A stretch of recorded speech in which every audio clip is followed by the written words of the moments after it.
It's Dinger Tuesday time, baby. We got a full 15 game slate. Let's talk some baseball. What's going on, everyone? Welcome back into another episode for Just a Bet Outside. I'm your host, Steven, and it is Dinger Tuesday time, baby. You just heard it. It's a great time of the week. So here we go. We have a contest every week, $20 to the winner. This is our third time. Here's what you got to do. Leave a comment below with your player that you think is going to hit a home run. Only one person. That's it. Don't give me 3 or 4 names or you won't be able to win. I need the odds also and the sports book that you got it. The tiebreaker will be the best odds. So if someone wins at plus 300, someone hits it at plus 450, the 450 wins. If we have a tiebreaker on odds, it will be the longest home run hit. If we have a tiebreaker on the same player, we'll probably have to have a Wednesday showdown like we did on the first time. So anyways, A Sims and Rolling Dice were the first 2 Dinger Tuesday contest winners. Let's see who is the third. We had a small profitable day yesterday. We'll go over that 2-2. But we're on to another 15 game slate. It just keeps coming at us for baseball. So I'm going to get right into it, and it starts with that baseball fun fact. Here we go. It's quick and simple. Barry Bonds has been intentionally walked more times than the Tampa Bay Rays franchise. That's insane. 688 times to 671. That's wild. Maybe some of you guys already knew that, but I thought that was crazy. I never heard that. So anyways, in this video, we're going to recap yesterday and then talk good hitter matchups. And then, of course, good pitcher strikeout matchups and take a look at all 15 matchups in that pitcher report and end it with the best bets. And, of course, wrap it all up with the bets recap. So hit that like button. Leave a comment below. If you are new to the channel, hit that subscribe button as we're on our way to our first 24,000 subscribers. This community is absolutely freaking awesome.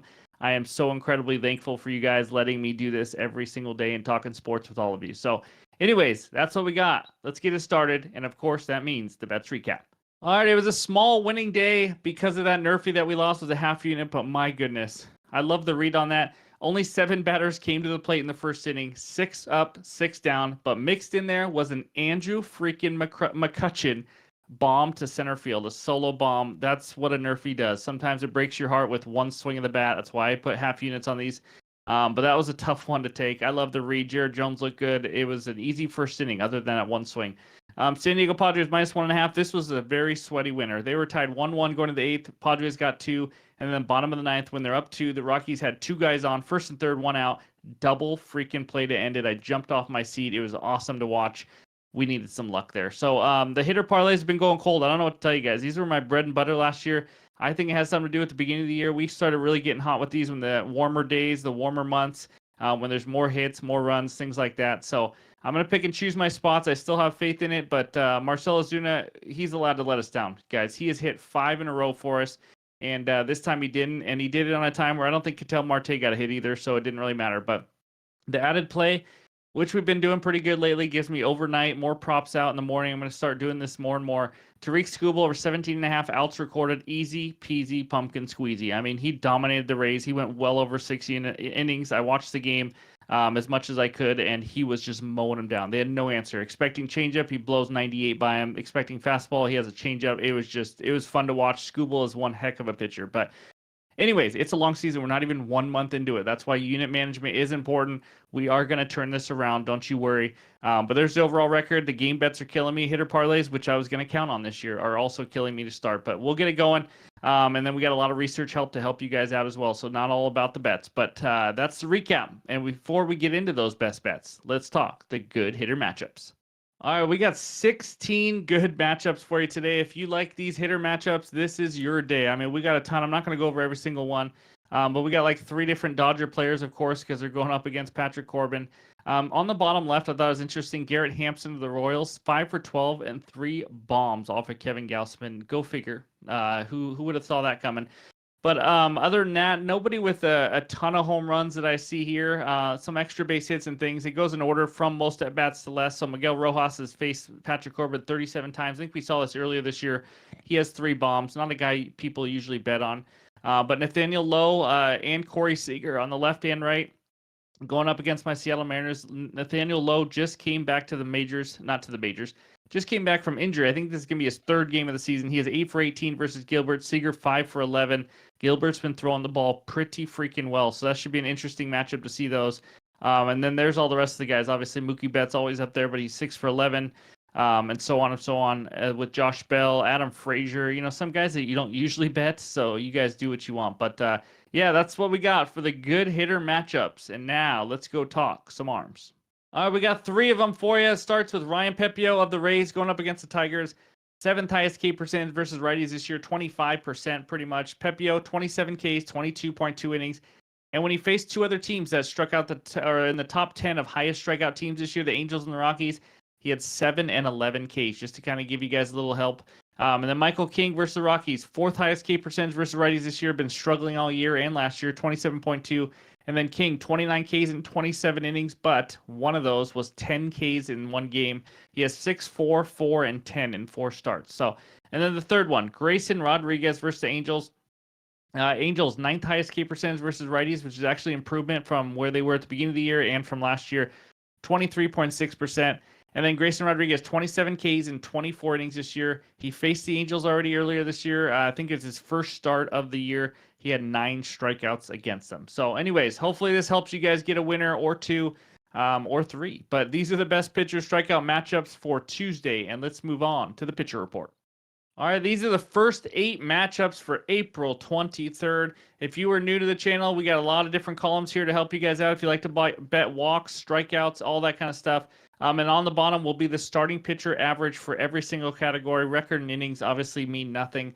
And everything is kind of still a small sample size, obviously. So take that for what it is. But we got a decent matchup in the Bronx. We got the Paul Blackburn. How about that? 1.08 ERA. Finally gave up some runs in his last start for the first time this year. Going up against the Yankees, who just laid an absolute egg versus JP Sears in that day game. And Stroman's been pretty decent, due for a little negative regression, but still 2.42 ERA. Patrick Corbin, how about 8.06 ERA? Seriously, guys, I think they had a day named after him. Happy Patrick Corbin Day. But we got a couple lefties there with the Dodgers and Nationals.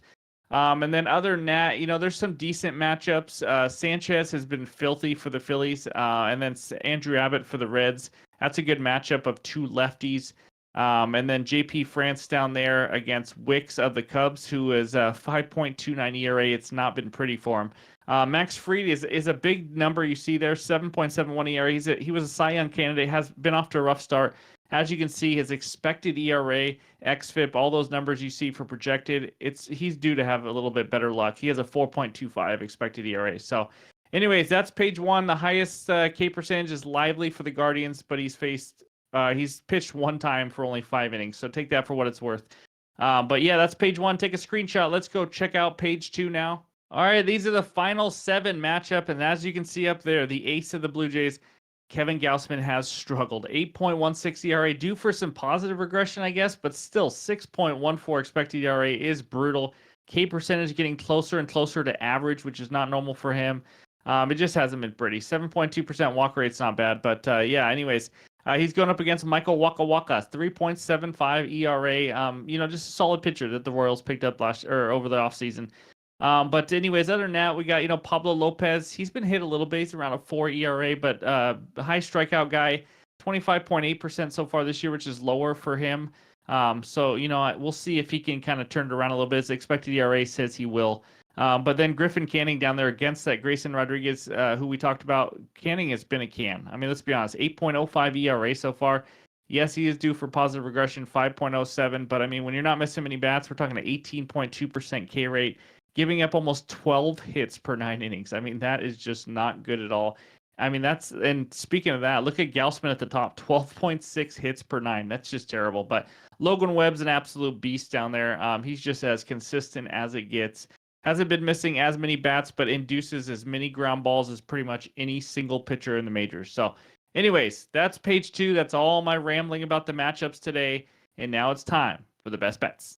All right, this segment of the show is brought to you by our sponsor, BetterBet. That's BTR Bet, the best place to find, track, analyze, and share your bets. Click that link below and go check it out. But here we go. I got 3 best bets for you. Bet number 1 takes us out to the ATL. We got the Braves hosting the Miami Marlins. Braves moneyline minus 250, Marlins moneyline plus 205 with a total of 9 runs in this game.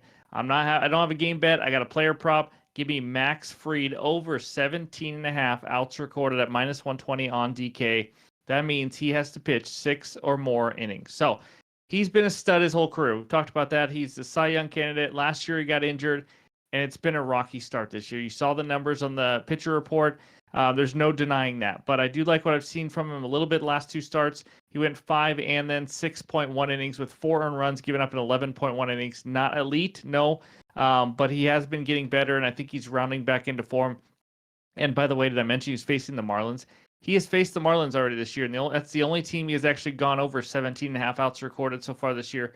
And it was just 2 starts ago. He went 6.1 innings, and he only needed 84 pitches to go 6.1 innings. That's absolutely impressive. He struggled with command a little bit this year off and on, but this is a great matchup for him. And I think this is why he dominated last time. Let me just give you some stats as to why I love this and why it's easy to be an efficient pitcher versus the Marlins. The Marlins are free swingers. They swing a lot. They have the second lowest K rate versus, or not K rate, sorry, the second lowest walk rate versus left-handed pitching this year. They have the highest chase rate of 34.1%. They are chasing balls outside the zone constantly. So if you do struggle a little bit with your command, it's okay. They will probably swing at it. And then they have the 3rd highest swing percentage in the zone, which means when the pitch is there in the zone, in the strike zone, they are going to swing also. So they're going to swing a lot. And that usually involves quick outs and not a lot of pitches, which is what you want when you want a guy going 6 innings. By the way, I get all these stats with swing percentage outside the zone, chase rate, all that. I see it on Baseball Savant, SAVANT, in case you never heard of it. It's great for team stats, just individual player stats, all that kind of stuff, just to help you guys out. But bottom line, this team swings a lot, which means shorter ABs or shorter innings, quicker innings, more pitches, more innings for Fried. As you can see, 84 pitches and 6.1 innings last time. So now, if they're going to swing a lot, you obviously have to hope they're not just hitting you all over the ballpark. Well, let's talk about that because the Marlins had the 3rd lowest batting average versus lefties this year, the 2nd lowest on base percentage, the 2nd lowest WRC plus, weighted runs created, a total way of telling your offense. I mean, they're bad. So they make contact, or they at least swing a lot. Doesn't mean they're going to make contact all the time, but when they do make contact, not a lot of good happens. So I like Fried against this Marlins team that can't hit lefties, chase pitches. I like him to do it again and go over 17 and a half outs recorded as my first best bet. All right, the second game takes us out to the nation's capital. We got the Nationals hosting the Los Angeles Dodgers. Dodgers money line minus 205, Nats money line plus 170 with a total of 9.5 runs. I absolutely love this bet as well. I don't know what this line is doing, but give me Patrick Corbin over 5.5 hits allowed at minus 135. I saw that on Bet365. Some other books minus 140. As of recording this the night before, it may move to 6.5. I honestly, if you can get decent odds, I still like it. Let's just talk about it. I don't know why this line is at 5.5. This is a guy, we've talked about him before. He was Mr. Original Christmas Tree. He's given up 36 hits in 22.1 innings. 36 and 22.1, not good. His middle name is Batting Practice. I know, it's really awkward that the parents named him that, but it's just weird. He did face the Dodgers earlier this year. You want to know how he did? He gave up 9 hits to him in 6.1 innings.